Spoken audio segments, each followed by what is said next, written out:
All right. Feeney Talks with Friends, episode 171. We're in Brantford with a really good friend. What's up, Stackpole? What's going on, Feeney? Stackpole, Brian Stackpole. How long has it been? We figured out 28 years since we've seen each other. I haven't seen this guy in 28 years, and he is a good friend. We go back to the Army National Guard. Hoorah! 141. 141st Medical Battalion in New Britain, Connecticut. The OGs. It's going to be great. We're catching up with a really good friend. You're going to hear a lot of military talk. You're going to hear some good stories. We had good times and we had great times. Oh, we did. We did. And then you just retire. Well, 2024, you retired from the military. Yeah, 28 years. You did 28 years. Yeah. Congratulations. Yeah, thank you. I really wish I stayed with it, I did 8 years. It was really good. I wish there was more. I did get some discipline, maybe a little bit. So maybe could have used a little more, What do you think? Yeah, we made it what it, and one of the reasons why I got out was because it stopped being like when you and I were in. That we've went through a lot of stuff, and part of after going through all that stuff is you having that camaraderie, that fun, that relationship. And I don't know, I don't think it's there anymore. Wow. I really don't. I mean, and I think that was kind of, I don't want to say a major factor, but it was a factor in why I decided to leave, because I was like, you know what, this isn't fun for me anymore. And you think about back to those days where, and I realized at the time we were kids, but, we really did, we went through a lot of stuff together, but that was the great part about it, was just at the end having each other and partying and joking around and, embracing the suck, as they say. Embracing the suck. Or if it ain't raining, you ain't training. Yeah, exactly. And then all the little stuff that we did that, even to this day we can tell stories about. And, excuse me, you just don't see that anymore. Yeah, my trick was... Did you ever do this trick? You put your fingers under the springs of the bed and you can take a nap. And if someone comes in, you're like, oh, I'm just tightening the bed. No. And how about in the Humvee? Same thing. You put your fingers under the hood. Oh, what? I'm just checking the oil. I heard the check in the oil, but yeah, the spring thing, I don't think that. I'm just tightening. What? I'm tightening the. I like a nice tight bunk. Oh, this is great. Yeah, 171. My name is Eric Feeney, founder and president of Friends of Feeney. Our mission is to help children and families that need assistance after heartbreak or tragedy, and I use this podcast, Feeney Talks with Friends, and I talk to wonderful people that are doing great things. And Stackpole has been great. Yes. So you retired in 2024. Yes. You were on the rail. You were an instructor in Virginia. You were a Seabee. You were combat engineer. Like, yes. Where do you want to start? What do you want to talk about first? Well, I mean, we're going to go to military career. Obviously, we start off with you and I.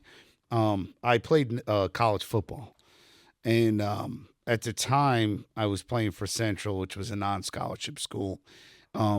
So I ended up deciding. My brother was the one that talked me into it. Growing up, my father was a Marine, a state cop. Very authoritative. So the military was going to be too easy for me. It was going to be a good fit. So when my brother suggested that and I ended up going in, my original intent was to pay for school. Mm-hmm. And obviously I met, you, and I had such a good time, and it really did. It fit for me.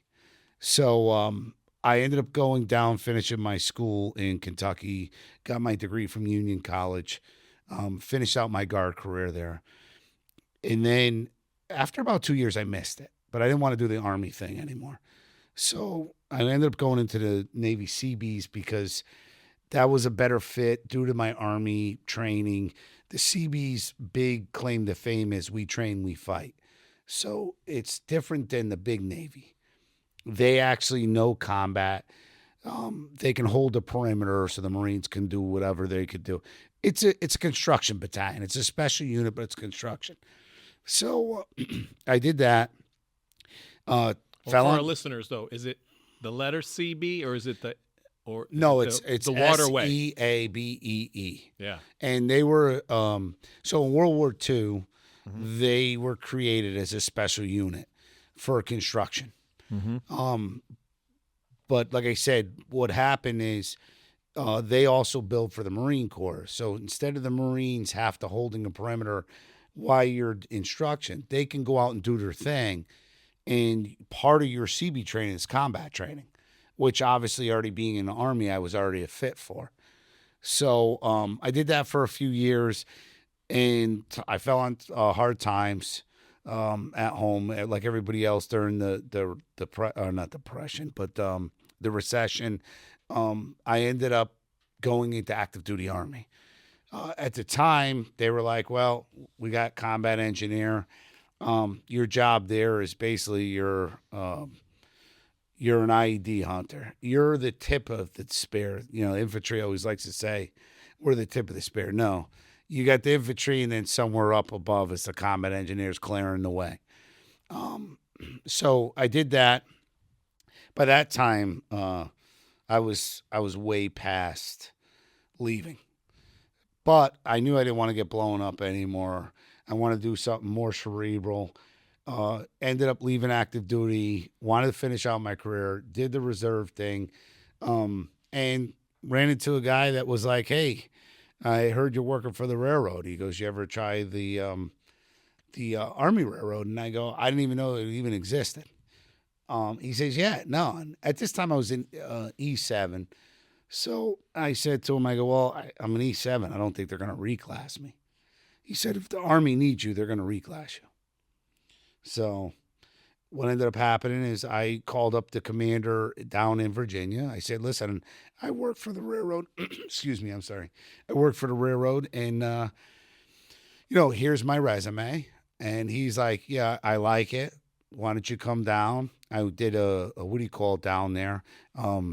Just a drill just to see it. Ended up joining what they call an 88U. So the way the Army Railroad is it used to be individual jobs. Then they were like, "Oh, okay, we're going to make one super MOS." So they call it an 88U, which is 88 uniform. So you learn all the jobs of the railroad. And then what ended up happening was at some point, they were like, "With your railroad experience, you ever think about being an instructor?" So I said, "Yeah, I'll do that." So I ended up going into an instructor unit, getting certified. And, that was my exit out. And I could have probably stayed longer because really I was just going down there to teach. That was it. I didn't have to do anything else. But like I said, it just lost what it was. Yeah. How was it being a teacher? Being the teacher was awesome because track work, nobody else knew really how to do it. And that was my forte, so to speak. So I would go down there for a week. Yeah. I would go down there for a month, but I would teach for a week. Gotcha. So, the rest of the time I would go there, I would report 9 to 5 job and then hang out in Virginia Beach. Who's better than me? Did you make them raise their hand? Did you give them recess and stuff? Or what? Was there a bathroom pass? Did you hear? The good thing with me was all my guys were reclass. So they were all NCOs. So, I didn't have to babysit. And what was nice is every class, every iteration, I was able to take them out. And, like you said, have that camaraderie, go out, have a few drinks, because there's no fraternization there. Yeah. But I think that's also where I kind of learned, like, it's different. This isn't the Eric Feeneys of the world anymore, And for our listeners, what's an NCO and an E7? Oh, I'm sorry. Non-commissioned officer. Yep. And basically, you're in charge of the training and the health and welfare of the troops. Where an officer is more, for the mission set and getting what tools you need and what is going to be the mission and the directive. Yeah. So. NCOs are like the principals. Captains in the brass are like the central office superintendents, maybe. Yeah. Teacher talk. So and an E7, that was your Is that your highest rank? Yes. You finished? Yeah. And that is a major, sergeant major? No, Sergeant first class. Sergeant first Yeah. class. What's sergeant major? E10? No, that's E9. E9. I was close. Yeah. What's E8? Oh, that's a first sergeant or a master sergeant. Gotcha. Man, it's been a long time for you. You don't even know the rank structure. Stir. I'm going backwards. It has you down here as a 12B. Yeah, which is a combat engineer. Okay. So I was at Fort Lewis, Washington. And then the train has its own? Yeah. So when I was in Fort Lewis, I was an IED hunter. I hunted IEDs. I mean, that's basically the way to say it. I spent a tour over in Afghanistan, and that was my job. I looked for IEDs. No pressure. No stress. Well, I'm not gonna lie to you. I don't try to downplay it, but a monkey could have done my job. I go down a road, and either I find the IED or it finds me. It's as black and white as that, which is why I said, like at the end when I was deciding to go on more to the reserves after active duty, that's why I said, I don't want to get blown up anymore. I just, I want to think more with my mind and my back. I don't regret it. I love the fact that I can say I went over to Afghanistan. I was in the fight, whether you believe in the war or you didn't believe in the war. I feel a lot better than somebody who was just drinking coffee the whole time. Not that I didn't drink coffee, because I did, but but I got lucky. Did the coffee look like muddy water and taste like turpentine? So no, but I'll have a funny story about it. At the time, I was our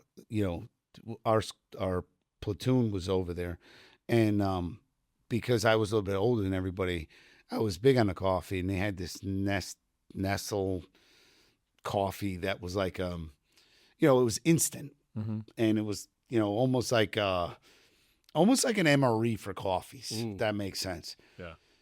So because we would get blown up all the time, I would make sure that box was in everybody's truck just in case one would get blown.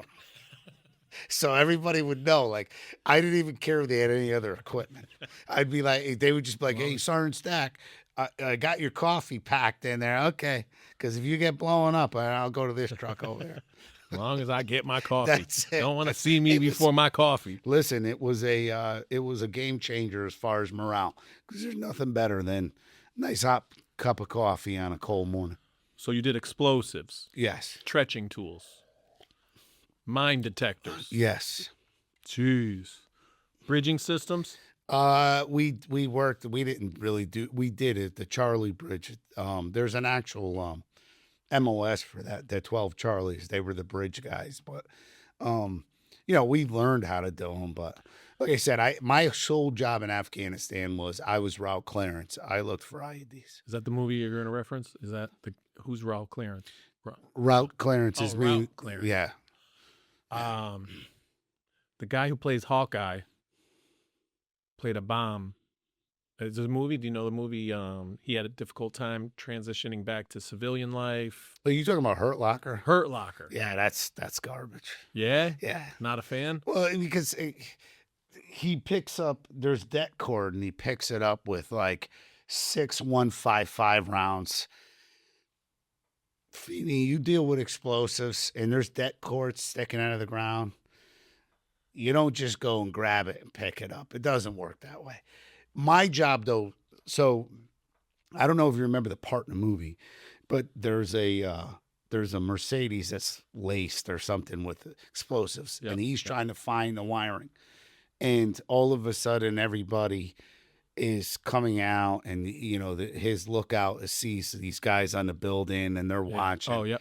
And he says, "Let's just call the combat engineers in here." And the reason why is because what we do, the difference between a combat engineer and an EOD guy is EOD can render it safe. We'll just blow it up in place, right? So we used to have a formula all the time, P for plenty, So if it was a tree, we turned it into 1,000 toothpicks.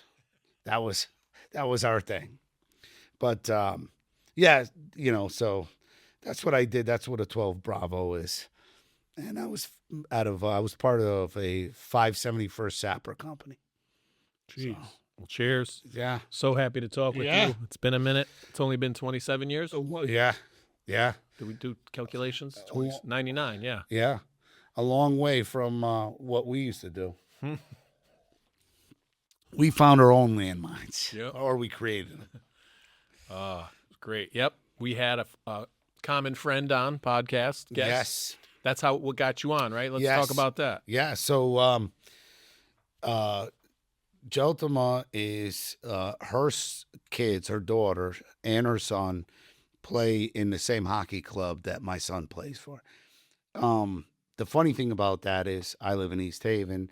That club is out of Bolton, Connecticut. Jeez. So there was an incident when we first got there where a coach walked off the team, and we're all in this room and everybody's talking about it. And I'm looking at her, and I'm, golly, I know her from somewhere. Very familiar. So I'm thinking to myself, did I go to high school with this girl? Like, she looks so familiar. But then I'm like, because I get like that at airports. I'll sit in an airport and it's like I feel like I seen half the people walking by. Yeah. So I don't think much of it. Later on, the club used to have a thing where we would play at the Hartford Civic Center or whatever it's called now. I don't even know. And then at night we'd go to the Hartford Wolfpack game. Mm-hmm. And one day, so the kids would get taken down to the locker room and the parents would stay up top in the lobby. So one day I just happened to be walking by and she had like an old, like digital bag, army bag. Mm-hmm. And I looked at it and I looked at her and it just triggered. I mean, it hit a trigger and I was like, that's where I know you from.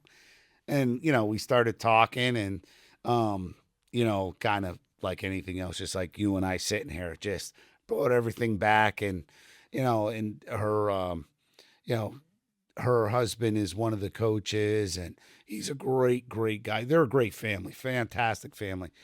And then my best friend's daughter is playing hockey for Northeastern. She just graduated. She's going to be drafted by the PWHL.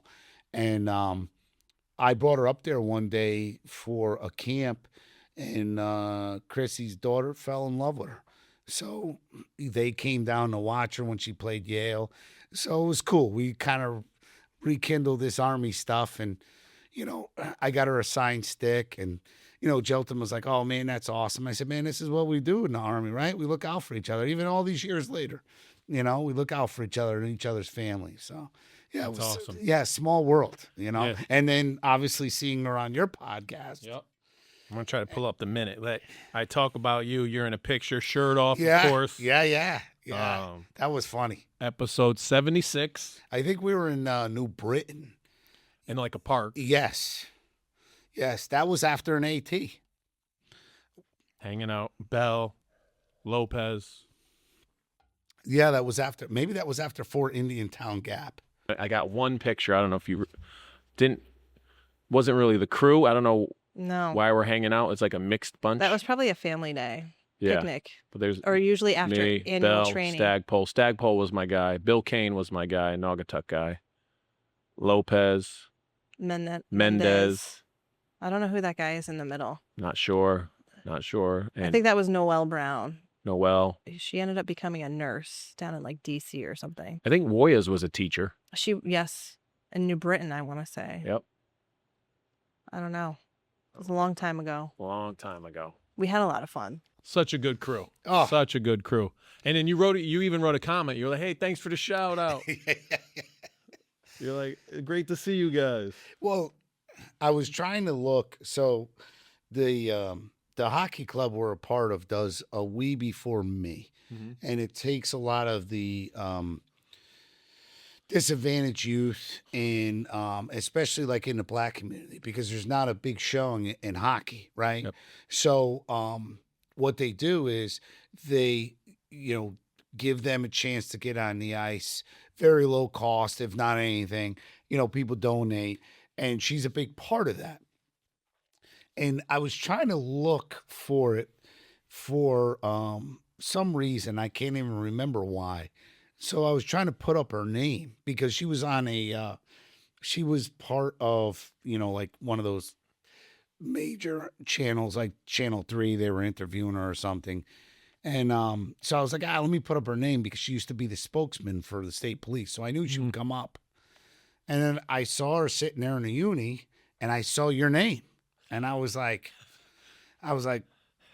what's going on here? So I started watching it, just laughing. I was like, oh my God, I haven't, even my wife was like, man, she's like, I remember him. And, and then you gave the shout out. I was like, oh, so I showed my son that. I thought that was pretty cool. That was 2 years ago almost. Maybe I know. even more. I know. But you're here. And the funny thing is I don't even think at that point, like I was talking to her. You know what I'm saying? Like, I think that was right when I realized who she was. Yeah, it's almost 100 episodes ago. 94 episodes. Because she's not even in the state police. She's retired. Yeah, she retired. Yeah, and you know what's great, too, is that, and again, you can't do this in the Army anymore, but even our sense of humor hasn't changed. I can still say stuff to her that, most people might be offended by, and she laugh, and vice versa, which is just like when you and I went through it. And again, that stuff is kind of over. I feel like a lot of things. Military's changing. The education system's changing. The world's changing. Yeah, yeah. Are we getting old like back in my day? I don't know. I think a little bit of both. I mean, I think there's things that you're probably you realize that your parents complained about that you sit there and you go, oh my God, I'm my parents. But also, let's face it, it has changed. And things that we didn't worry about, people worry about. And I do believe, and I saw it firsthand, I do believe, there's, not that you have to make fun of people, and I'm not saying that, not that you have to drink alcohol, I'm not advocating that. But those kind of things that we all did, they don't do anymore. But I thought it was what brought us closer. Yeah. You went through AT, and you remember we were down in Jersey. Do you remember we were down at Fort Dix? Yep. And it was like 104 degrees for like 4 days. We started the little club in the tent. Remember that? Yes. The kitchen club. Yes. But invite only. Yeah. Invite. We had a little dance like a floor. code. Put the cardboard. We had the flashlights. You could slide a red or Yes. a blue. Get that going. Yeah. And they never said anything to me because I would still be up at 3 a.m. doing what I got to do. But that stuff's over. They don't do anything like that anymore. And again, I'm not saying you got to do the things we did, but that's what made it fun. And then after, we all sat around and we all met up somewhere and we all had beers and we joked around how bad it sucked, but it was our suck and we laughed about it and it brought us closer. Yeah. You know what I'm saying? Or the officers club or something. NCO club. Yeah. Like Yeah. AT. Yeah. And that stuff, they don't even have NCO clubs anymore in the military. That's gonzo. You feel like you're safer outside of that fence line than you do inside. And that was never the case. You used to be able to get in trouble and call somebody. And, you might have got a tongue lashing or punished for it, but then it was over. Now it's like double jeopardy. You get punished out there, you're getting punished in there. So, yeah, it's sad. But like I said, it's funny, not to get off subject, but I was in an NCO school at one time, and this sergeant major was talking, and this is when I knew time was changed. And he looks at me and he goes, you must be the class Cynic. He goes, go ahead, soldier, stand up and say what you have to say. So I did. And at first, Sergeant Major kind of looked at me like, did you just lose your mind, kid? But then he realized where I was coming from. And everybody else that was in the thing was a little bit older too. And one guy said it the best to me. He came out and he goes, hey, Stack. He said, what happened to the dinosaurs? I said, I don't know what happened. He goes, they went extinct. He says, and right now, we're the dinosaurs. So I say, you know what? I get it. And I think that was kind of the beginning of the end for me as far as, okay, this has passed me by, So. If you had, who was your top three? Let's reminisce on the 141. For sense of humor, Lefty. That was you were like Batman and Robin, right? Oh yeah. You and Lefty were Yeah, just. we understood each other. Yeah. You guys were both the cooks. Yeah. We understood each other. There was definitely a mutual what's the respect there, I didn't step in his world, he didn't step in mine, but we just made it happen between the both of us. Yeah. And Captain, what I don't know, she's a colonel now, Colonel Nieves. Yeah. She was our captain. She knew I wanted to be a teacher once. Kind of got in trouble. She made me write an essay. There's tough love, and then there's love. She was an amazing person. Oh, she was. She worked for DCF. She knew like how to reach me. So she met me where I was, and I always loved her and respected her for that. But then you had guys like who just gave me the tough love, like Walls or Chandler, or. Oh, Chandler is also part of that hockey club. Come on. I don't know I recognized him right away. I don't know if Jeltema told you that, but he's up there too. Talking about a small world. That's crazy. Right? I just ran into, I'm going to show Ben Pare. Boom. Ran into him at the Farmington at a Ron's Run, and we just, again, caught up. He was like, Feeney, you got in trouble a lot, so much, but I really like what you're doing now. He's like, I'm impressed. I was like, that means a lot, Ben, coming from you. So it was good to see. It's good. Always, I do that too. When you see someone, you're like, I go, are you from Waterbury? Are you a teacher? Were you in the Army National Guard? Like, I know you from somewhere. Yeah. And they're like, they were either one of the three. Yeah. So I'll get them. But I do recognize a lot of faces. Yeah, I'm the same way. I just can't put the name to it, But I've also, like I said, 28 years, I've crossed a lot of faces, military-wise. Yeah. So I even get people now will come up to me and I'll look at them and I'll know who they are as far as like, oh, I recognize you, but then you feel kind of like a jerk because they remember who you are. You don't remember who they are, and not because, you're better than anybody. It's just, you're like, oh, man, there's just so many faces, especially you're an NCO. You got all those soldiers on you. You're one person. You got to remember all those people. Yeah. Cool. Let's do a game. Your Army career or your military career, because you did Navy as well. It's called First, Last, Best, Worst. Okay. Your best activity, deployment, your worst one, your first one, and your last one. Okay. So best, worst, first, last. Any order you want. Okay. You're just talking about military career? Yeah. I would say probably my worst experience in the military was, and I never had good luck with this. I basically went through 3 basic trainings. The first one, obviously, my first basic training ever. Then when I was in the Navy, I went to their A school. I didn't go to a basic training, but because those kids were still kind of in the training mode, I was already prior service, and we thought we were going to be treated like prior service. And they were like, well, kind of like in the Navy with the Seabees, you always wore a different uniform. You wore like the old school Woodline uniform, where the big Navy wore like the blue, right? And I got where they were coming from. They're like, you kind of walk in here and just wear it. These kids got to earn it. So that sucked because it's like, you already been through all the service, but you got to play this game. Same thing when I went into active duty Army for the combat engineers, there was a couple, I think there was 3 of us. So we just thought, okay, we're prior service. Like, we get a little bit of benefit.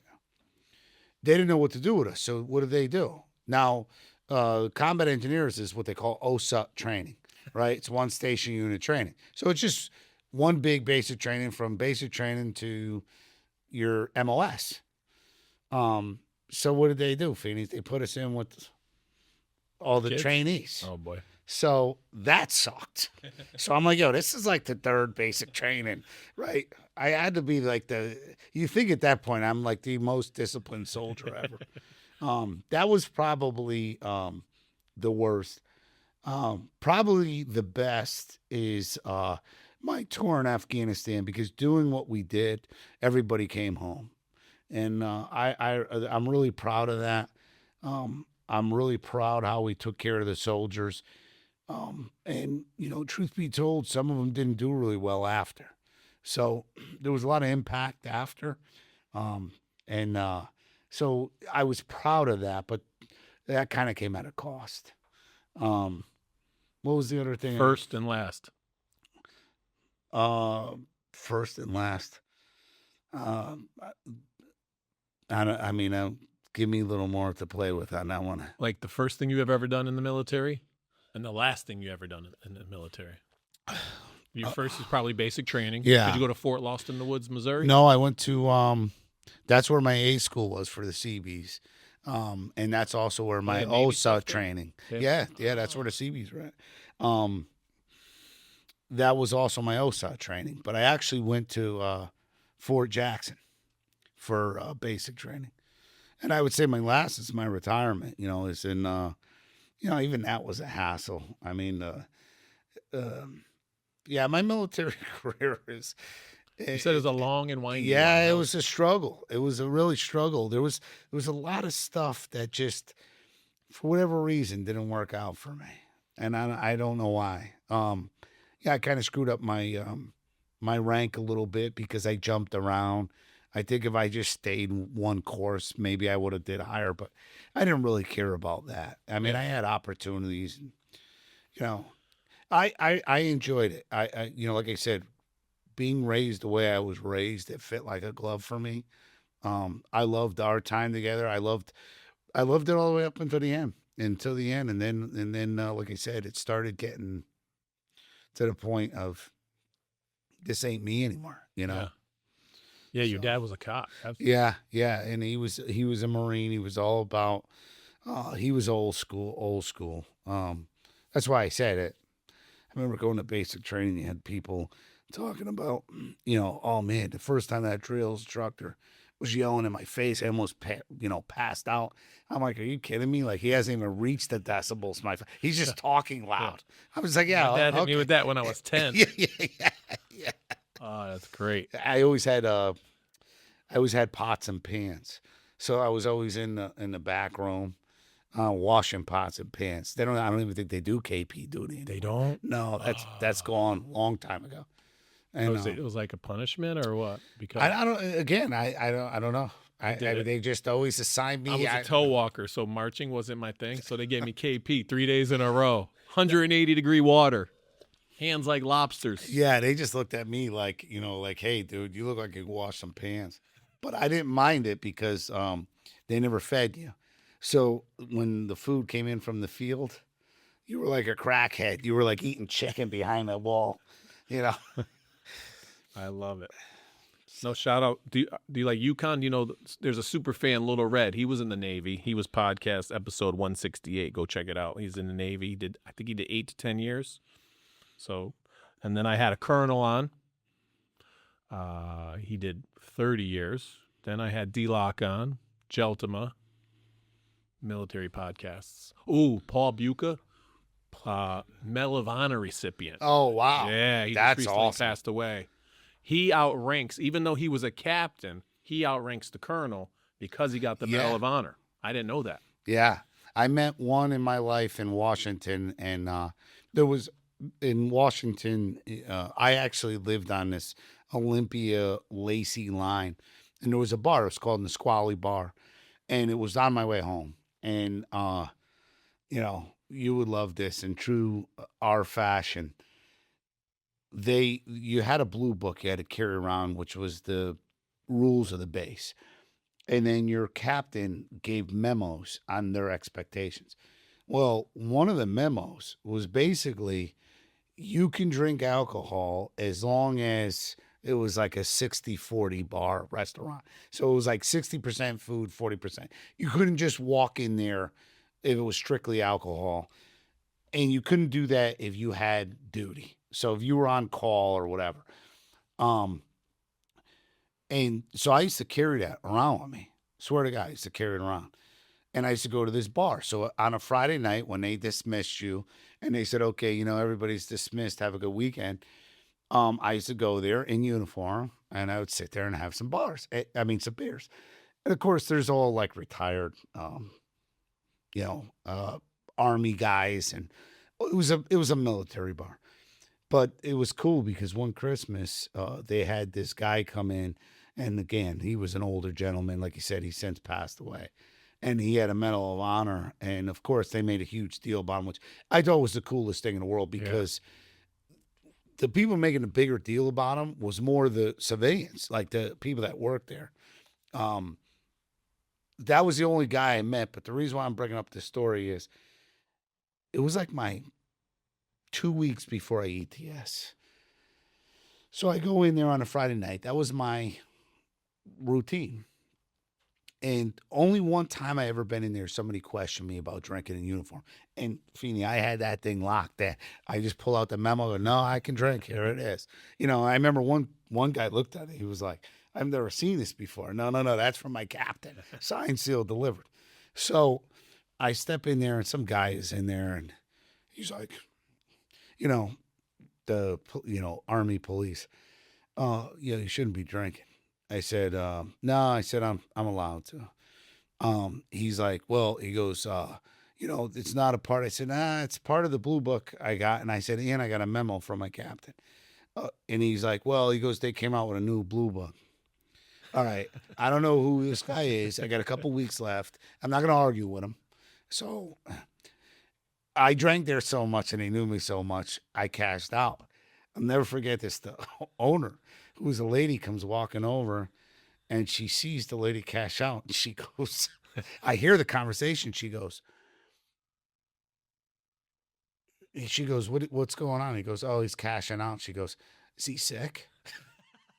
So I told the lady, I go, look, this guy's busting my balls.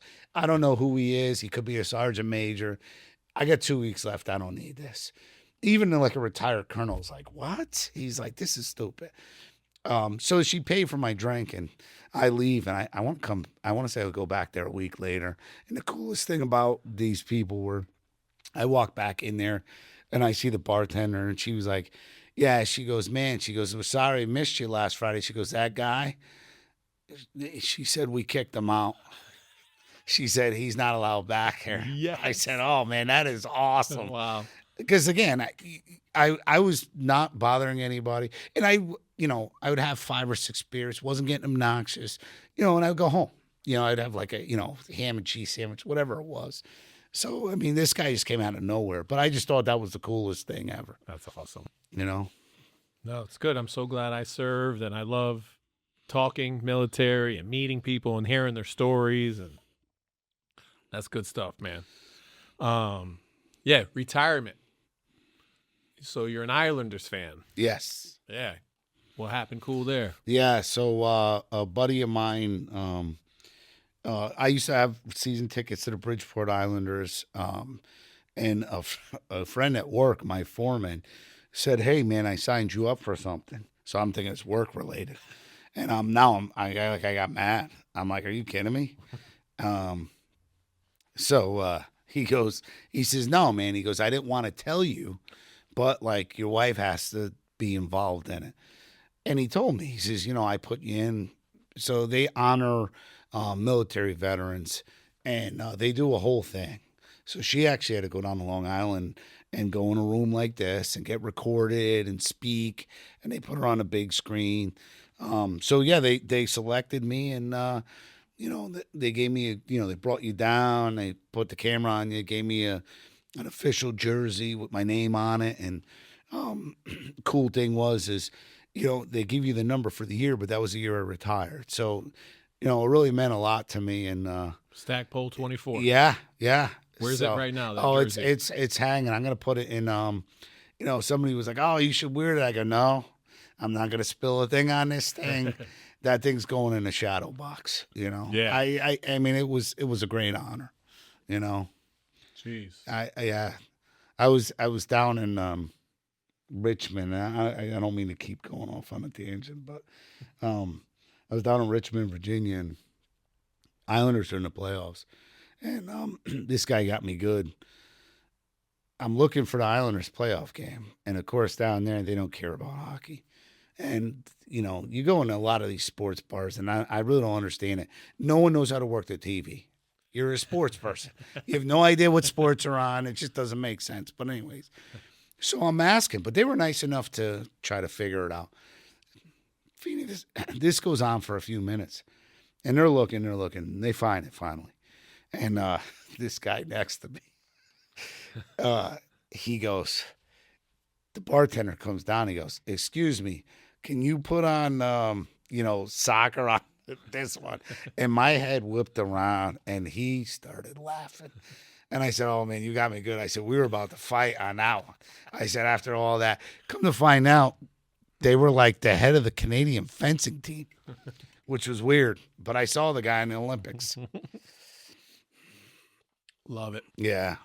All right, let me shout out some sponsors. We're here in Brantford. This is 11 Sycamore Way. This is Direct Line Media. Check it out. It's a beautiful building, beautiful office. Thanks to my friends Dave and Stefania. Stefania's an Islanders fan, right, Stefania? Yep. Yeah. Go Islanders. Where was I? Oh, Direct Line Media is our sponsor. Maximum Beverage, Luna Pizza, Fix IV, Float 41, People's Bank, American Eagle Financial Credit Union, Brook Golf Law Group, the JCC, People's Bank, Keating Agency Insurance, Sally and Bob's. We got so many sponsors. And then we have West Hartford Lock. So with West Hartford Lock, what are 3 keys to having a successful military career? I would say right uniform, right place, right time. Okay. Right uniform. Did it have to be pressed? No. After, again, that was another thing. And Shining Boots is out too. Yeah. Oh, yeah. That was going a long time ago. Gee. Yeah. These kids don't know what No, listen. No no. Shining Boots. No KP. It's that little attention to detail that's lost. Yeah, it had to be a quarter. We had a triangular like olive branch for Connecticut. Yeah. It had to be a quarter distance, 1 inch. Yeah. If you need to know at home, a quarter is 1 inch. So you didn't have to get a ruler out. Quarter, patch, boom. Yeah. Yeah. I got in trouble because the BDUs back in the day, they were a spring one and a winter one. And like one of them had the patch and one of them didn't. And I'm like, every drill, they're like, "Feeney, it's been 6 months. Can we get the patch on there?" I'm like, I'm on it. And then I square my sideburns. Yeah. Yeah. But when I was in the Army, I liked the point. And that was also got heat. I remember he needs to square the point, the sideburns. I'm like, does that make or break a military? It does. It does, right? Because you know what it is? Go on. It's paying attention to detail. Attention to detail. And the small things equal the big things. Yep. And see, that's the thing. You had a pointed, what do you call it, which then related to you're not wearing the right uniform because you didn't even have the patch when you needed it. See, strike it one, it all went two, downhill. All downhill. See, you mess up on one, you're going to mess up on all of them. They did a study on that. So we were garrison soldiers when we were there because there wasn't really a war going on. And then when the war started with Iraq and Afghanistan, it was more about just turning soldiers out. So a lot of that detail stuff was gone. And it's because they were more worried about teaching your MOS. So they did a study on it because when a lot of these soldiers came back, there was no discipline there. Because when you get deployed, it's different, right? You're not so much worried. It's a little more laxed, a little more personable, just because you're with these guys every single And you have day. a job. And you have a job to do.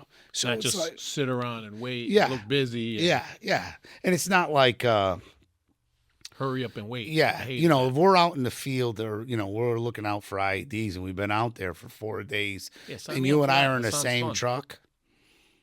I'm not sitting there talking. We're talking like you and I are talking now, whether I'm an NCO or not. Like there's a little more of, It's not just like I'm here and you're the subordinate. Does that make sense? Yeah. No, there's a bond for sure. My guy Watts, his first unit, his first day, I was his mentor. I mean, we may have not got in trouble that day, but I mentored him, and we're friends ever since. Yeah. You know, and great friend. What did I just see? I saw someone too. She's a West Hartford cop.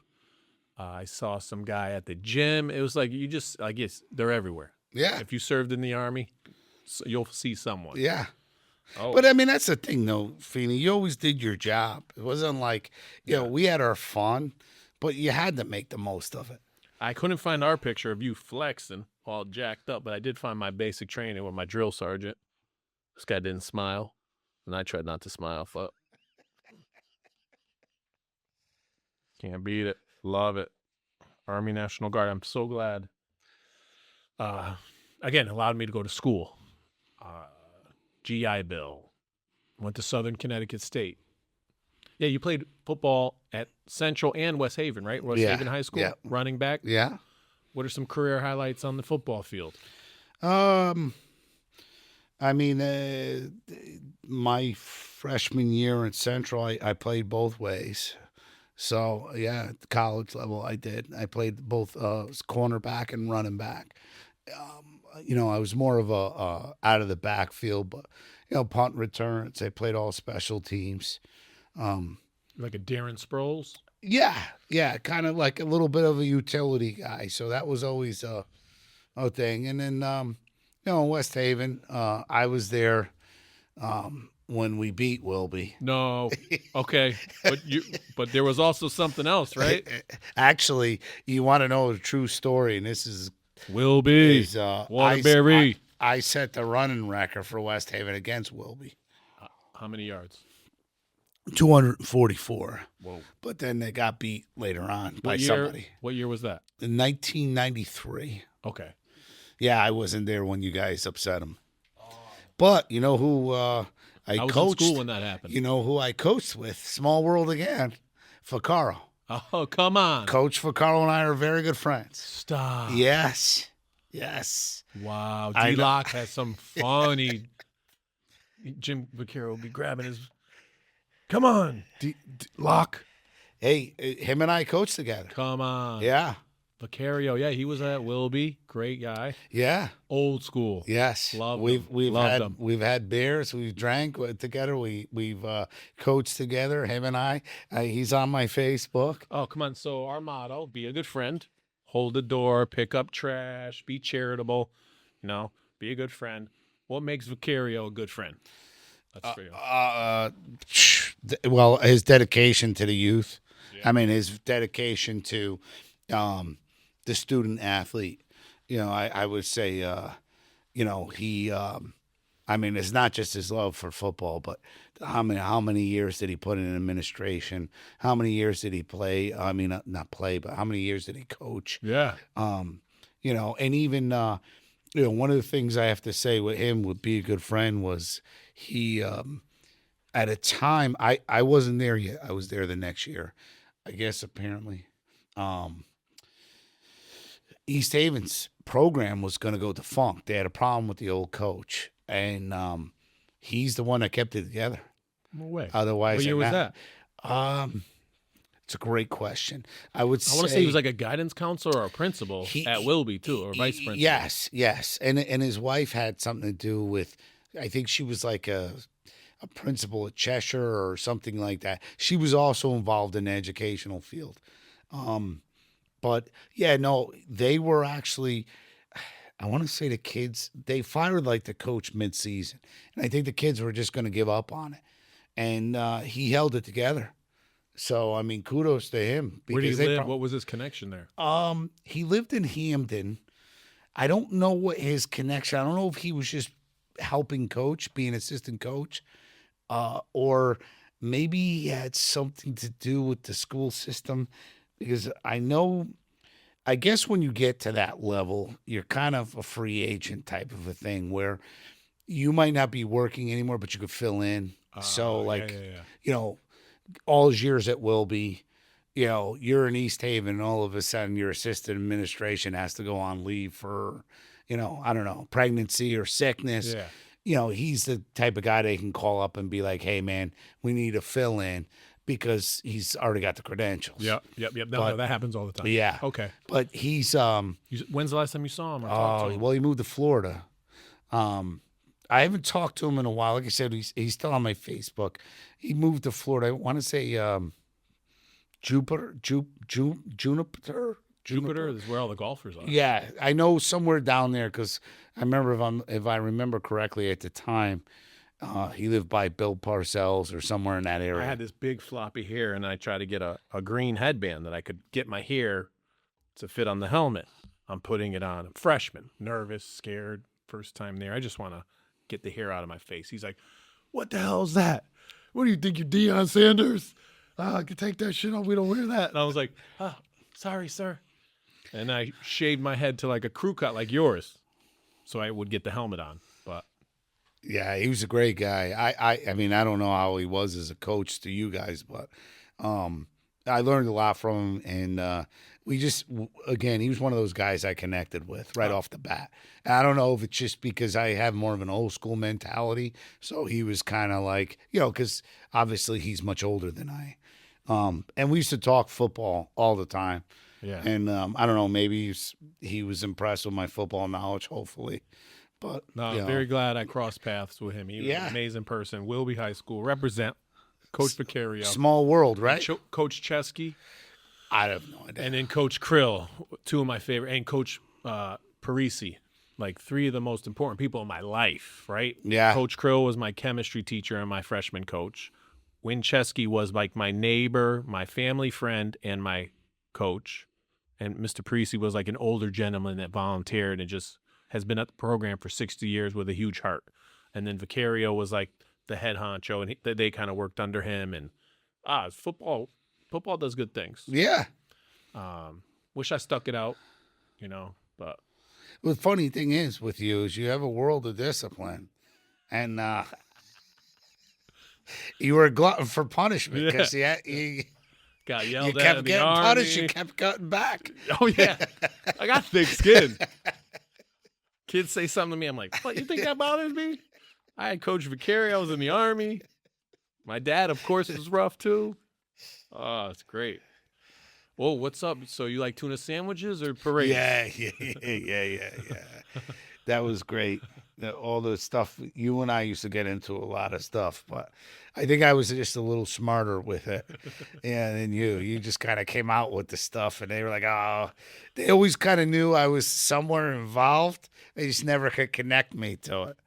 And yeah. That time we were, you and I wanted to go drinking, and we had the damn drill, and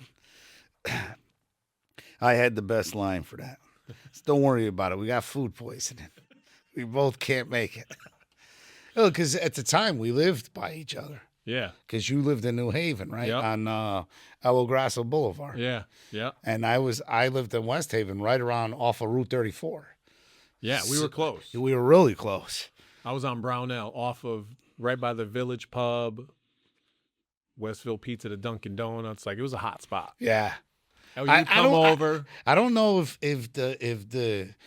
I don't know if they would have been more mad about us missing drill or the fact that we used our rucksacks to carry our bears. You think we had green on already? They were green. We're at the St. Patrick's Day parade. Yeah, we had our hats on.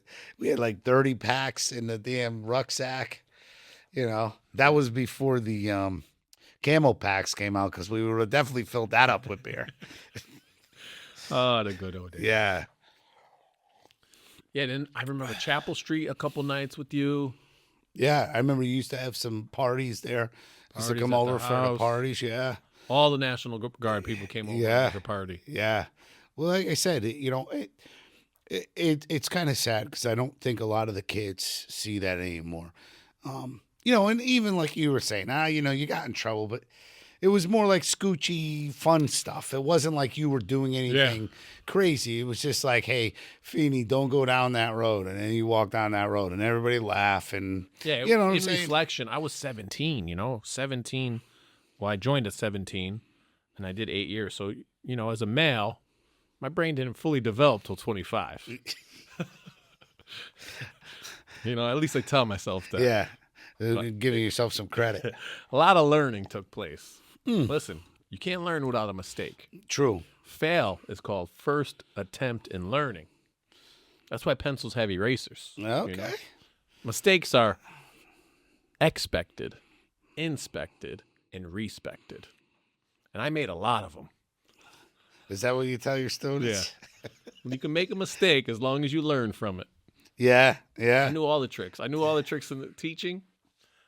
I know all the tricks in the guard.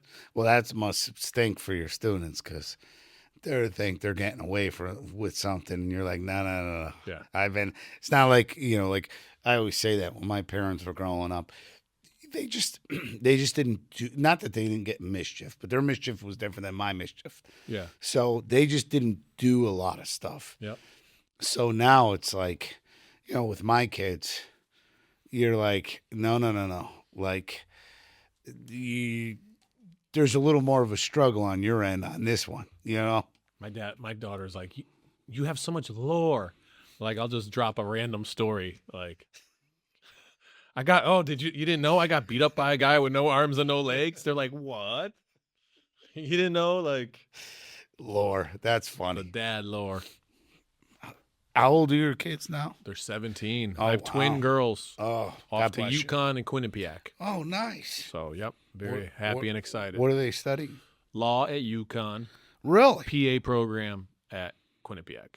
Oh, wow. So, yeah, we'll have to go to some games. Hockey, Yeah. Quinnipiac. Oh, yeah. Yeah. Absolutely. Let me know. We'll Absolutely. meet. And then basketball at Yukon, of course. In hockey. And their hockey's legit, too. You're Their right. hockey's You're legit. right. They beat Quinnipiac this year. I've been up there a couple of times because, like I said, my best friend's daughter played for Northeastern, and I was just actually up there for the Hockey East Championship. So I've been up there quite a few times. More women's hockey, obviously. But, yeah, no, their hockey team's legit. Don't sell them short on the hockey, that's for sure. Forgot about that. Yeah, they're up and coming. And their baseball team's even good, too. Baseball, the Yukon's. Yeah. Listen, I'll tell you one thing about hockey in this state. Connecticut doesn't get a lot of credit for it. But, we got 4 Division I schools. And, it's not only do we have 4 Division I schools, but, they all have new facilities, exception of Yale. Yale's is Yeah, is what? Yale, obviously- Quinnipiac, Yukon. and Sacred Heart. Okay, gotcha. And Sacred Heart's facility is beautiful. Yeah. So, people don't think because we're such a small state, but for to be the size of the state we have in 4 D1 different programs, D1 that's programs, And they play great, too. Yeah, They do the frozen bean or something, right? So you have what you have is the Bean Pot in Boston, Okay. which is their 4, which is BC, BU, Northeastern, and Harvard. Okay. We Doesn't have connect? Yeah, yeah. So they wanted to kind of start that, and I think at first it was called the Connecticut Ice. I don't know what it's called now. And they were having it at the Mortgage Arena in Bridgeport, but now they kind of, because it didn't really draw that much of attention, and I think a lot of that had more to do with advertisement. Now they're doing it more of home and away type of thing, and I think in the beginning, and don't quote me on this, I think the reason why they really couldn't put it together for a long time was Yale's being in the Ivy League, something to do with their scheduling. So, but it's cool. Like I said, I think hockey gets kind of the short end of the stick here, but, to have, as small as the state it is, to have 4 Division I schools, we got some pretty good damn hockey here. Yeah, Conard High School in West Hartford, they won, I think, 2 years in a row, maybe 3 years in a row. So thing about Conard and Hall, Yep. the program that Jeltema and my sons play for, that hockey club, 25% of their players play there? for those teams. Ah, It was originally a club that was out of West Hartford. So, and they go to Bolton. yeah, now they do, yes. Crazy, but things you do for your kids, Anything. They like tennis, you buy a bunch of tennis balls and a racket. My daughter does riflery. I used to drive her to Wallingford 7 in the morning every Saturday Really? for 4 years. It was great. Wow. Yeah. And you couldn't shoot. Yep, I wish it was from my military career. Expert. No, D-Lock was an expert marksman. I was just a marksman. Yeah, that didn't really mean anything. Yeah, no, you're right. You know, that's kind of my agreement with my kids. You know, you give me 110% and have fun doing it, I'll find the time, I'll spend the money. The minute you stop giving me 110% and have fun doing it, I work too hard for my money. You can play that down the street somewhere. You know what I'm saying? It. So, but they do, you know, and, you know, I don't have any issues, you know. Keep them busy, keep them off the That's phone. it. That's it. That's it. Let me shout out some upcoming events we are coming up. What do we have here? We have June 14th, Bristol Blues, baseball, college kids. It's like the Cape Cod League in Bristol. Muzzy Field, Babe Ruth played there. Great spot. So June 14th, all you can eat, all you can drink. Come by. It's a Sunday. May 11th is going to be Hartford Athletic Soccer. So it's a good time. May 11th already passed. Oh, I said that all the time. I can't believe I do that. That's like the 5th time I did that. July 11th. Okay. July 11th. I just said that yesterday. They were correcting me. Like, can't be May 11th. Here I go saying it again. Mistakes are okay. Yes. July 11th, people. July 18th, bus trip to Saratoga. You ever go to the racetrack? You should go. I think I went with you. You've been a bus trip? Yeah. Come on. Remember we used to put the beer in the ginger ale bottles? Yes, you were there. Because they would check the coolers. They were like, the cops were like, that's a lot of ginger ale. Yeah. It's only 7 coolers with 3 liters of ginger ale each. That's it. You know, we like our ginger ale. And we would sit outside. We remember we sat outside and watched the race. Yeah. On the, what do you call it? Oh, yeah, you went. Oh, no Yeah. way. Yeah, I was there. We're doing it again. There you go. Saratoga, we're bringing it back. Oh, that's so funny. You did the race. Yeah. You had the bus the ginger trip. ale trick. Yeah. No, the year before it was BYOB. Bring your own. But I think my crew may have had a reason that they changed that rule. So we brought ginger ale the next year. Yeah, because they were going to check the coolers. Yeah. And we had a slip inside. Yeah. Baby oil. And the cop came over and goes, oh, you don't want me to come over and have to pour out your ginger ale, do you? I was like, no, sir. We'll behave. Yeah. Oh, that's classic. Well, anyway, July 18th. August 14th, Yard Goats game. You ever been to a Hartford Yard Goats? No. I was just saying. they're I was just saying that the other day. I would love to go to one. Yeah, they're lots of fun. And then do you golf? I don't, but I mean, you know, depends on what it is. Yeah, it's a scramble. You could volunteer, hang out. September 12th, 5th annual golf tournament. We're trying to break records, raise a lot of money. It's at Tunxus in Farmington. Okay. Do you have any buddies that own businesses or want to sponsor? Yeah, I mean, I definitely. Yeah, I can ask them around for that. That's too easy. All right, cool. And then we got a Birdies for Charity fundraising initiative, which I like to thank you for your generosity and your thoughtfulness. You made a nice donation, so thank you for donating to Birdies. Absolutely. I appreciate you. You're a good friend. So that's upcoming events. What about some? Oh, Louis Lunch was a podcast guest, 165, New Haven. Mm-hmm. What's your thoughts on Louis Lunch? Like I said, I only been there one time. You know, I mean, I know the nostalgic of it, but I'm not a steamed hamburger type of dude. But I get the whole, you know, some people swear by it, you know. What's your favorite restaurant? Ooh, that's tough. I mean, you know, I can't really say that because it all depends on what I want to eat. Yeah. You know, every restaurant adds a little different. Being in that area, obviously, you got so many Italian restaurants, but to have a favorite restaurant would be tough to say. You know, there's a lot of them that I go to. I just haven't had a bad meal yet. You know, I would shout out West Haven, just growing up there. You know, Oak Beach, Duffy's, you know, B and Jetties. So those are a few that, you know, I enjoy. You know, even East Haven, living in East Haven. You know, we go to the Mediterranean Bistro and Eli's on the Hill, which is more bar food, Americano, but so nice. Well, you're at one of those spots. You could eat with 4 guests. anywhere in the world, dead or alive, who you eating with? Wow. Well, I'm gonna go with obviously the that's a great question. I guess Jesus would be one of them, obviously. Elvis, Jesus and Elvis. Ben Franklin, Okay. and boy, I would say wow, it's a great question. Yeah, I'm gonna stick American. I'll say George Washington. George Washington, Ben Franklin, Jesus, and Elvis. That's it. That's pretty American. Yeah, That's it. That's it. got to stay with the Americano. They're all four on money. Yeah, no, well, Elvis isn't. I'm kidding. You got any recommendation? Books, podcasts? Oh, you talked hockey, and I want to mention that shirt. Let's talk about the shirt because you also have the sticker on your car. Yeah, Fold well, up this is the hockey the club. truck. This is the hockey club my son belongs to.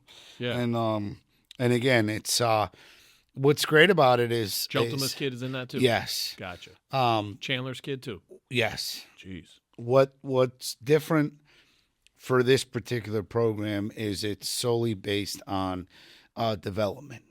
You know, it's not about outcomes. Not that those aren't important, not that they don't want to teach winning and losing, but this is more about, getting your kid to be the best player they could be, whatever that is, setting that foundation and, having them play at a level when it counts. And when I say it counts, meaning, people get caught up all the time in a lot of these programs in hockey. They use letters or tiers, and they get caught up in these programs where my son needs to play at this level. Oh, yeah. And that's not necessarily the case. And like one of the funniest things I seen on their website, which I love, which basically says, you being the best player at 10 years old is like being the smartest person on a community bus. Nobody cares, right? Because it really, at that point, you should just be out there having fun, learning, and really that's what I love about the program the most is that these kids are out there. They practice 2 hours, which is unheard of in hockey. And they do that because their philosophy is how you're going to get better. More time you're on the ice, more time you're touching the puck. Yeah. You're in a game. You think about it. You're in a tournament. Let's just say your shifts are a minute. The hockey game is 15-minute periods. Maybe you play 5 minutes out of that 15 minutes. I'll even give you 6 minutes, right? 6 times 3 is 18. So you played for 18 minutes. In that 18 minutes you played on the ice, you might have touched the puck collectively too. Because as soon as you get the puck, usually you're passing it. Yeah. Where's the learning in that? There is none. You're on the ice for 2 hours and you're constantly touching the puck. That's where you're learning. I like that. So, it keeps getting validated. Every time I listen to a podcast with hockey, every time I listen to a pro speak or somebody that's been down there, they all say the same thing. So that's Time the on reason. task. Yeah. And I'll tell you what. You got to do something 10,000 times to master it or something crazy like that. And then the other thing, too, is one thing they also preach is go play something else. Don't do hockey all year long. So, and I believe in that. You want to be a better player at anything, be a better athlete. I shout out relevant. I just saw this kid. He's 10th grade. He was my 3rd grader, Parker. And my dude, I'm going to show a picture right here. I said, Parker, I'll come to your game, but you promised me 3 goals. I go to his game at Veterans Memorial in West Hartford. He gives me 3 goals. We give up the 3 sign in 3rd grade, and I just saw him for a biology assignment the other day, and we gave up the 3. So I'm going to show those pictures. My guy, Parker. And then speaking of my guy, you. Come on, baby. What's up, brother, man? Holy cow. How you doing? Good. D-Lock. You either. Look, my hair and glasses. No. All right. That's how we do it these days. Oh, man. So good. Yo, my dude, how's everything? Great to see you. Yeah, no, I saw you on the podcast. I was trying to. Are you still in that band? So I'm still playing music. I'm not active with the band or anything, Okay. but I'm working on a set and everything. Okay, Start 'cause playing out again. I was looking. I was looking for it, and I was like, "Oh man, I'll come see you." Yeah, there's But- gonna be some stuff coming. Okay. Yeah. I'm gonna probably do some Instagram stuff and post. Yeah. Awesome. And we're back. Yo, D-Lock, episode 58. Sup? 1,000 views. He says he's going to beat you. All right, do it. Yeah. All right. I seen you got somebody else. It might have beat me already. I know. Yeah, She seen it. did. But I'll get it back. Who's that? Jeltema? Susan Averna. That's it. 39. Yep. 2,000 and counting. She's crushing. Really? Shout out Susan. She's a good No friend. doubt. That's- coach, author, teacher, professor, amazing person. Susan. Nice. She can cartwheel and she does flips. She coaches cheerleading. Dang. It's tough to beat. Yeah. It is tough to You beat. think singing and playing guitar gets you some views? I got practice, I guess. Coaching, teaching, wrote a book, 2 books. Dang. The Fabric, amazing book, and another coaching book. So shout out Trinity. All right, the guitar though still gets you some. Yeah, where's the guitar, man? I didn't. You singing chocolate or what? Nah. I wasn't ready for all that. I'm just happy you're here. We're sharing memories quickly. You got what's some good Stackpole memories? Dude, he Oh, went my on a bus goodness. trip That's right. Which one was that one? when we snuck in the bear with the ginger ale. I want to say that was Belmont though. It was. Yeah. Yes, it was. What else did you do? Oh, and we just discovered, small world it is. You know who's who I coached with? Vicaro. Vicario? Yeah. Coach Vic? Yeah. No way. Yeah. I'm Coach good V. friends with him. No way. Tell him I said hi. Yeah. Yeah. Is yeah. he still in Hamden? No, he's down in Florida now. Oh, well, there you go. That's the move. Yeah. Yeah, no, I coached with him for a couple of years, and we kicked it off, and then come to find out, I mean, obviously I knew you guys already played for Wilby, but I haven't talked to you in 27 years, so. Oh, man. But yeah, You know no, what he said to me one time? If murder was legal, I would shoot you in the face 9 times or something like that. I was like, I knew he was messing up, but I was goes like, back to all what right, we were talking I got it. you can't say that stuff. No, you can't. What's wrong with the world when Yeah, you can't tell a kid that? yeah. When you can't tell a kid But that. we were just talking about I that said he with the grabbed your Army. mask. I Yeah. forgot Oh, what he yeah, said. that was normal. Yeah. But that's what we were saying about, the even with the Army today, you just, you Oh, can't drill say, sergeants yeah. were the best. Oh, you man. can't They say were the things. comedians. Amazing. They were some of the funniest people I've ever seen in my life. Oh, yeah. I remember Yeah. a guy looked at me and he go, Feeney, me and you are going to be best friends. Yeah. That's your introduction. And I was like, ooh, that kind of hurt. I Yeah. felt it. Oh, yeah. Yeah. So it wasn't good. Yeah, man. Because I was laughing. My guy was doing push-ups. How the whole traffic had the vest. And when he got up, the vest went over his head. So I'm like, ha. Drill sergeant got right in my face. Oh, you think it's funny? Kind of like, Yeah. cheesy. And I was like, dude, Oh, man. me and you are going to be best friends. What else you got for us? I know you said you had some trivia. Oh, West Haven trivia. How's your West Haven trivia. Oh, here we go. What's West Haven's nickname? As far as West Haven is known as that. Even though it's the first settled in 1961, its nickname is Connecticut's first city, close. Youngest. the youngest city. Yeah, You've heard that before? Yeah, because they even though they've been around, they didn't be incorporated till like 1939 or something. That's crazy. It's a city. What was it originally called? West Farms, Hey, he's killing you, dude. Oh, dang. What was the amusement park? Savin Rocks. Don't say that one. That's too easy.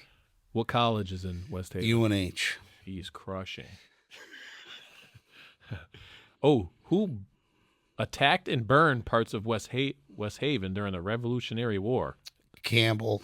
No, Campbell is the one that saved the priest. The British did, but yeah. I was good at guessing. No, because the rumor was always, we have Campbell Avenue, and the rumor was always that it's the only only street in America named after an enemy general. So supposedly when they were burning, the guy General Campbell saved like the priest. Yeah, like that was always like your daughter says that was always the lore. Lore. Gotta do the lore. What are the beaches called in West Haven? The beaches? Yeah, there's two. There's the beaches. Like West Shore? No. The beaches. I see a BP beach and a Bradley Point beach. Yeah, but they don't really call it. That's an actual point. Oh, Bradley Point's an actual. Gotcha. What body of water borders West Haven? Long Island Sound. Too easy. What popular bagel spot started shipping them frozen? Lenders. Yep. Damn. Babe Ruth, buddy. I worked. Yeah, he's connected with that. What's the connection there? No, I'm saying I played Babe Ruth. That was my team, Lenders Bagels. Nice. I actually did some work on their house. Oh, really? One of the brothers' houses in Woodbridge. Yeah. I like those bagels. Dope house. They had don't like say. real artwork, like massive sculptures in the backyard. It was great. Ooh. Who hosts the oldest Memorial Day parade in Southern Connecticut? West Haven. Ding, ding, ding. D-Lock got one. Oh, that's cool. Yeah, how was your Memorial Day, boys? I played at Spectators once. You remember Spectators? Yeah, It was yeah, they had the it's still biggest there. deck in town.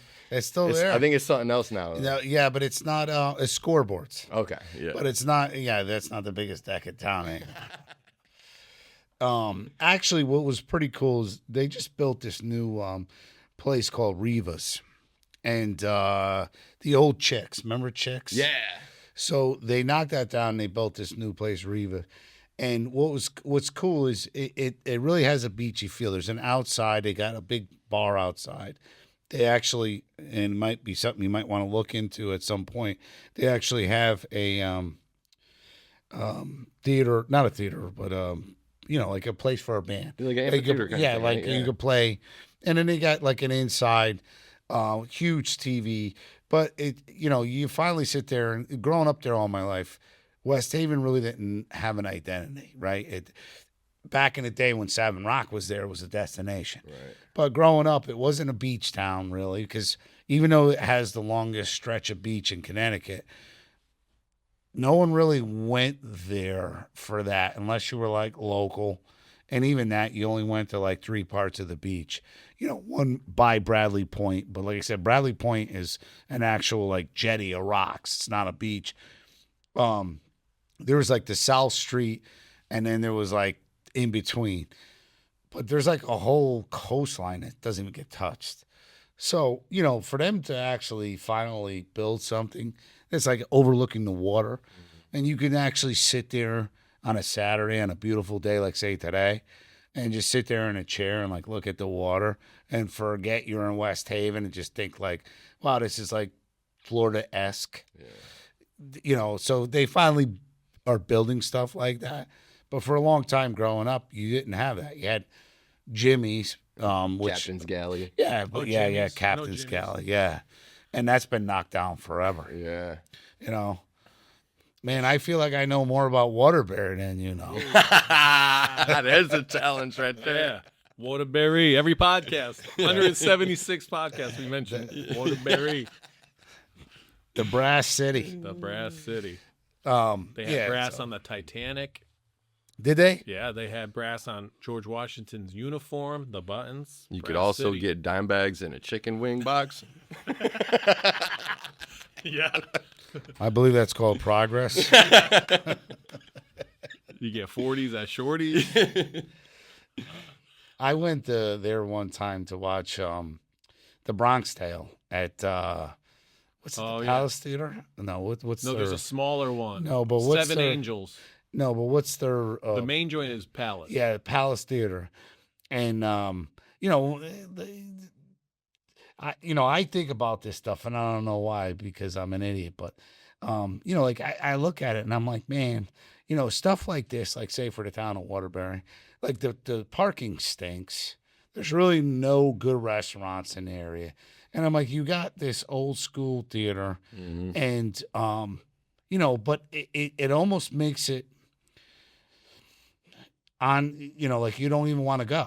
And it's like you got something like this. Build around. I went. Yeah, I build went to the around. Palace recently. I saw the Waterbury Symphony Orchestra play with Andrew Bird. It was phenomenal. Yeah, phenomenal. Yeah, I they're couldn't known believe it. as It having was- the best sound. It was so like, good. People that host music, like my dad hung out in the street when Rolling Stone. You probably have stories like the sound was so good, the acoustic, you heard it from the street. People were partying in the street. Yeah. And this was when, what's his name? Who's the kid that won? Nick Fratiani was like playing like Clojol or one of those. But like I said, it's like, man, you got this beautiful theater and you guys are doing nothing with it. And I say you guys, I mean Waterbury. Yeah. And, and it's like, why wouldn't you try to revitalize this with all the other nonsense in the peripheral? And, they had nothing. And the parking stinks. Like, the traffic is just disgusting. Yeah. I guess when it was built, maybe Waterbury wasn't what Waterbury was, but still, Yeah. Tell us how you really feel. Yeah. No, I was, So listen, I was seriously, more Which disappointed was for better, the town. Waterbury or West Haven? Let's do a Venn diagram. Similarities, differences. Well, Ready, go. I would Then say we gotta this. Wrap it up. I couldn't speak for West Haven today, but I could say when I was growing up, West Haven, hands down. All right. Get out of here. False. Listen, I say that In what only, regards, though? In what regard? I don't know. We don't know. Okay. Just because of it was more community oriented. Like there was a pride in West Haven that you can almost touch, right? It was tangible. There was generation after generation, and people took a lot of pride in it. I know it's a lot different because Waterbury's a bigger town. Yeah. So Who won that football you game? know. D-Lock, remember? Didn't West Haven beat us? No. Didn't we beat them? Well, yeah, that was when I was not playing. I was a sophomore or a freshman. so he was part of the 52-14 beatdown. Probably. Oh yeah. If he was quarterback, definitely. No. No, I'm kidding. I think you were quarterback. No, I wasn't in that one. I was on the sidelines. I saw the film of the one that we won. Coach V liked that one. Yeah. Well, we had that conversation. Coach Yeah. B talks about that forever. Well, it's also because at the time we had a coach who was the Well-deserved. Yeah. winningest coach, and if you were able to coach, like be a coach like he is, and know football, it was pretty easy to beat him. People didn't realize that. We had enough athletes to make it right. So you can call the wrong play, but if I'm faster than you around the corner, Yeah. and all of a sudden See you it later. looks right. Yeah. Oh, this guy looks like a genius. No, not really. It's just that, we got a guy that runs a 4.2. You got to run a 5 flat. He Yeah. ran around you. Exactly. I was talking about Feeney. I ran a 5 flat for sure. Yeah, I wasn't much better. What position did you even play? Yo, D-Lock, tell him. Tight end, man. I threw him a 2-point conversion. Man. Really? Tell him. You were I a tight scored a end? 2-point conversion. Yeah. I hit Really? him off. I held that ball. Coach Chesky, we mentioned earlier, Kennedy High School field, Practice Chase field. Park. It was like 3/4 of a field. Yeah, it and was- it wasn't fully wide. I hear she bringing on my parade. Caught this touchdown, ran to the sideline like they were going to put it in the bin, like Emmitt Smith, and keep it for me. Coach Chesky goes, Feeney, what are you doing? They got to kick off with that. Get out of here. I was like this. He's about to put it in a trophy case. I was like, it was the greatest moment of my Freshman life. game. Yeah, I was going to say it was freshman. Yeah, year. Freshman game. Who were you guys playing? Bassick? Kennedy. Kennedy. Will be Kennedy. Kennedy. Oh, well. Yeah. Was that your rival? Let's get a quick Nah. selfie with the crew here. D-Lock. Put it right here. Boom, selfie. Was that your guy's rival or Crosby? Sacred Heart was Sacred Heart was the that our Thanksgiving name. Oh, really? Yeah. And then that closed down, right? That's no longer? Yep. Man, you guys are old. I remember that. Oh, so good. We got to wrap it up. So, we talked military, caught up my guy D-Lock. Check out episode 58. What do you think about D-Lock? What do you think? Is he going to beat your views or what? I mean, I'm already beat, so whatever.